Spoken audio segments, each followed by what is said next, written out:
प्यारे छात्रों और ऊर्जावान युवाओं, हमारा मन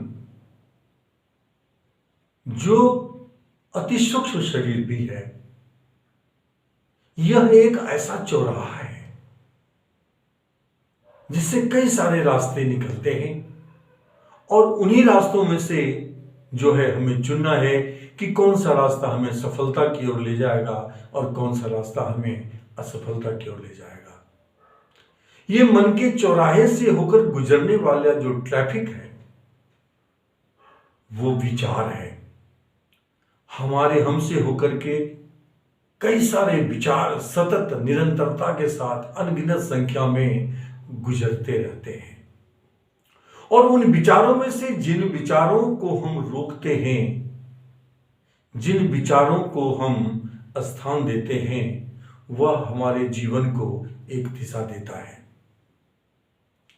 हमें सतत अपने मन के अंदर जो है उन विचारों को स्थान नहीं देना है जो न कल हमारे लिए उपयोगी हो सकते हैं, न परसों हमारे लिए उपयोगी हो सकते हैं, न वर्तमान में वो किसी भी मायने में हमारे लिए कोई महत्व रखते हैं।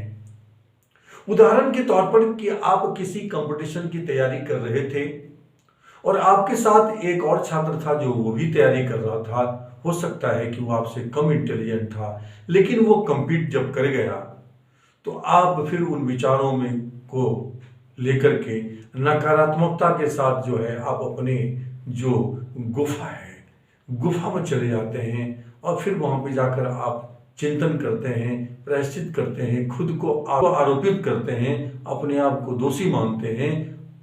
इस तरह के विचार को समय देने से आपको क्या कुछ मिलने वाला है? कभी नहीं मिलने वाला है। इसलिए हम जब कभी भी कोई विचार आता है तो उन विचारों में से सिर्फ उन विचारों का हम सम्मान करें जिन विचारों का हमारे जीवन में जो हमने लक्ष्य निर्धारित किया है उसमें अहम भूमिका हो सकती है।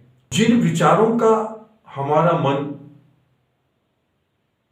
विरोध नहीं करता, हमारा चित्त जो है वह पहरेदार है हमारे मन का। जिस विचार का विरोध मन भी नहीं करता उसका विरोध हमारा चित्त भी नहीं करता और वह विचार हमारे अंदर एक बीज के रूप में प्रवेश कर जाता है। और चूंकि मन उसका विरोध नहीं करता है, इसलिए इसको यह माना जाता है कि मन उसका समर्थन कर रहा है और पोषण भी।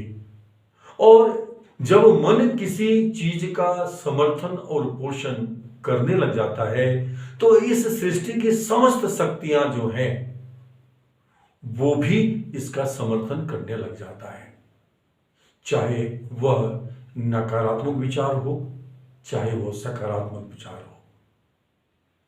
यही वजह है कि एक मामूली से परिवार में पैदा हुआ व्यक्ति एक स्टार बन जाता है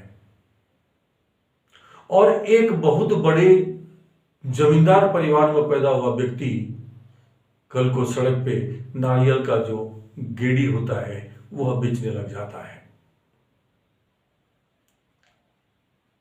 इस एपिसोड में इतना ही। फिर मिलते हैं आपसे हम अगले एपिसोड में कुछ इसी प्रकार के कंटेंट्स को लेकर। Thank you very much for watching this video.